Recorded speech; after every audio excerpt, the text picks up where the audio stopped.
राधे राधे मित्रों, दशा माता के चौथे दिन सुनी जाने वाली व्रत कथा। एक साहूकार था। उसके परिवार में 5 पुत्र, उनकी बहुएं तथा एक पुत्री थी। पुत्री का विवाह हो चुका था, परंतु उसका गोना नहीं हुआ था। इस कारण वह भी अपने माता पिता के घर में ही रह रही थी।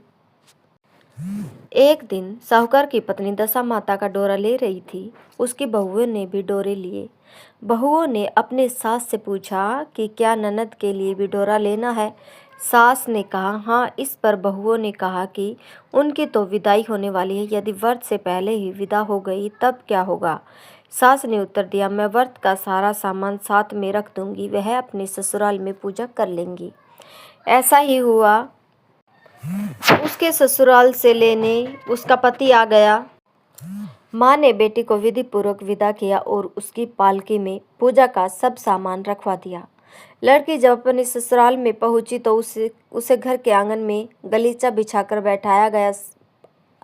आस पड़ोस की महिलाएं नई बहू को देखने आने लगी।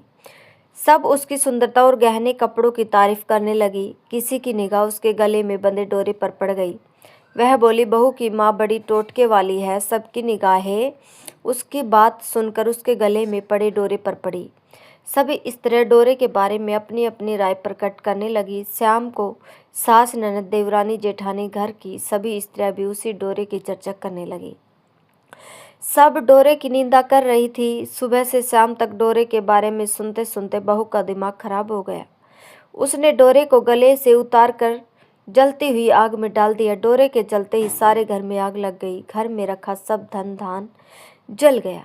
सब आदमी अपने प्राण बचाकर घर से बाहर भागे।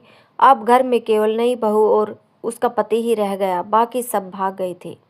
घर का सारा सामान जल गया था। घर में अब न खाने को अन्न था और न ही पहनने के लिए वस्त्र बचे थे। इसलिए दोनों पति पत्नी गांव छोड़कर रोजगार खोजने चले दिए। चलते चलते वे उसी गांव में पहुंच गए जहां की वह लड़की थी। लड़की ने अपने पति से कहा, तुम यहाँ भाड़ झोंको और मैं भी कोई काम ढूंढती हूँ। पत्नी का कहना मानकर वह भाड़ झोंकने लगा और वह स्वयं एक कुएं पर जाकर बैठ गई। उस कुएं पर सारे गांव की स्त्रियां पानी भरने आया करती थी। उस लड़की की भाभियां उस कुएं पर पानी भरने आई, परंतु उन्होंने अपनी ननद को नहीं पहचाना। वे उससे बोली, तुम तो किसी भले घर की लड़की मालूम होती हो, कुछ काम करना चाहती हो तो बोलो। लड़की बोली, काम तो करूंगी, परंतु कोई नीच काम नहीं करूंगी। बड़ी भाभी बोली, हमारी ननद ससुराल चली गई है, तुम हमारे बच्चों की देखभाल करती रहना और हमारे घर से सीधा लेकर अपना भोजन बना लिया करना। लड़की इस काम के लिए राजी हो गई। लड़की की भाभी अपने घर आई और सास से बोली, कुएं पर एक अनाथ लड़की बैठी है, वह हमारे घर रहने और बच्चों की देखभाल करने को राजी है। आप कहो तो हम उसे रख ले। सास ने कहा, खुशी से रख लो, परंतु आपस में कलह मत करना। सब बहुएं राजी हो गई। वे वापस कुएं पर आई और उसे घर ले आई। वह अपने भतीजे और भतीजियों की देखभाल करने लगी और अपना जीवन निर्वाह करने लगी। एक दिन दशा माता का डोरा लेने का अवसर आया। सास के कहने पर सब बहुओं ने डोरा लिया। बहुओं ने सास से पूछा कि क्या इस लड़की के लिए भी डोरा लेना है। सास ने कहा हाँ। बहुओं ने कहा, इसी प्रकार आपने ननद जी के लिए भी डोरा ले लिया था, परंतु पूजा से पहले ही उनकी विदाई हो गई। अब इस लड़की को डोरा दिलाना चाहती हो, यदि यह पूजा से पहले चली गई तो क्या होगा। सास बोली, तुम्हारी ननद ने अपने घर जाकर पूजा की होगी। यह लड़की पूजा होने तक किसी घर में रहेगी तो अपने आप पूजा में शामिल हो जाएगी, और यदि कहीं चली गई तो वह पर भी पूजा कर लेगी। सर्वसम्मति से लड़की ने भी दशा माता का डोरा ले लिया। 9 दिनों तक वह दशा माता की कहानी तथा व्रत पूजा में शामिल होती रही। 10वें दिन लड़की की माता व बहुओं ने सर से स्नान किया और घर में चौका लगाया तथा पूजन की तैयारी करने लगी। लड़की बहुओं से बोली, यदि कोई पुराना कपड़ा मिल जाए तो मैं भी स्नान कर लूं। बहुओं ने अपनी सास से पूछकर अपनी नंद की साड़ी उस लड़की को दे दी। अपनी पुरानी साड़ी लेकर वह स्नान करने गई। उसने सर से स्नान करके साड़ी पहनी और घर आ गई। घर पर पूजा आरंभ हो गई। वह जैसे ही पूजा के पास आकर बैठी तो बहुओं ने कहा, यह तो हमारी ननद जैसी लग रही है। इस पर सास ने नाराज होकर कहा, तुम्हारे मन में जो आता है बोलती रहती हो, पूजा के समय भी चुपचाप नहीं बैठा जाता है। चुप रहो, मुझे कथा कह लेने दो। तुम्हारी बातों से कथा में विघ्न पड़ता है। बहुएं चुप हो गई। घर के सब स्त्रियों ने पारण किया, लड़के ने भी पारण किया। इसके बाद स्त्रियां एक दूसरे का सर गूंथने लगी। एक ने लड़की का सर गूंथना शुरू किया। वह बोली कि जैसी गूंथ सिर में है वैसे ही गूंथ हमारी ननद के सिर में भी थी। सास नाराज होकर बोली, तुम मेरी बेटी की तुलना इससे क्यों कर रही हो। सास ने बहू को तो डांट दिया, परंतु उसकी बात मन में घर कर गई। उसने लड़की से कहा, आज रात मेरे पास सोना। रात तो जब बहुएं सो गई तो उसने लड़की से पूछा, तुम्हारे पीहर में कभी कोई था। उसने जवाब दिया, मेरे 5 भाई और भाभियाँ थी, तुम जैसे माता पिता थे।